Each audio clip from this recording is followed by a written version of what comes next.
इस कहानी की शुरुआत होती है एक छोटे लेकिन बहुत ही खूबसूरत गांव से।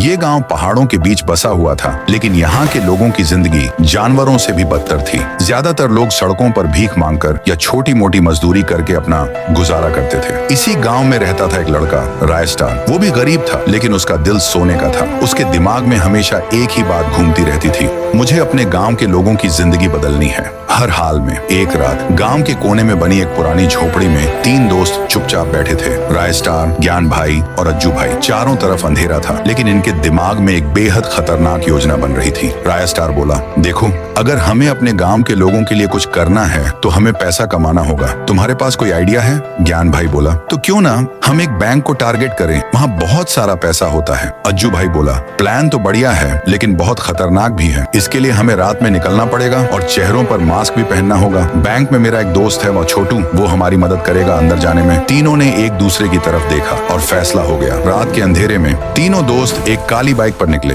चेहरों पर काले मास्क। जिस बैंक को चुना था वहाँ बाहर गार्ड था, उनका पुराना दोस्त छोटू। छोटू ने इशारा किया, तीनों पीछे की दीवार से बैंक के अंदर घुस गए। लॉकर रूम में था सोना, हीरे जवाहरात और हजारों के नोट। तेजी से सब बैग में भरा और बिना आवाज किए बैंक से निकल गए। सुबह होने से पहले तीनों ने गांव के हर एक घर के बाहर पैसे रख दिए। सुबह जब लोग बाहर निकले, हर कोई हैरान था, ये पैसे कहाँ से आए, किसने दिए, भगवान ने कोई फरिश्ता भेजा है क्या? गांव में खुशी का माहौल था। धीरे धीरे पूरा बेरोजगारपुर बदलने लगा। अब गांव का नाम हो गया रोजगारपुर। बच्चे स्कूल जाने लगे, माओं के हाथों में राशन था और लोगों के चेहरों पर मुस्कान थी। लेकिन ये खुशियां ज्यादा दिन नहीं टिक पाई। कहानी में जबरदस्त मोड़ तब आया जब एक डेंजरस पुलिस ऑफिसर की एंट्री हुई, सिंघम। वो एक एनकाउंटर स्पेशलिस्ट था जो कालाहारी से ट्रांसफर होकर बरमूडा आया था, सिर्फ एक मिशन के लिए। आते ही सबसे पहले उसने बैंक का सीसीटीवी चेक किया और पहचान लिया कि गार्ड छोटू भी शामिल था। उसने छोटू को ऑफिस में बुलाया और जमकर मारा। छोटू चीखते हुए बोला, मत मारो सर, मैं सब कुछ बता देता हूँ। छोटू ने सब उगल दिया, रायस्टार, ज्ञान और अज्जू का नाम। सिंघम ने उन्हें पकड़ने के लिए एक शातिर प्लान बनाया। रायस्टार और उसके दोस्त फिर एक बैंक लूटने निकले, लेकिन इस बार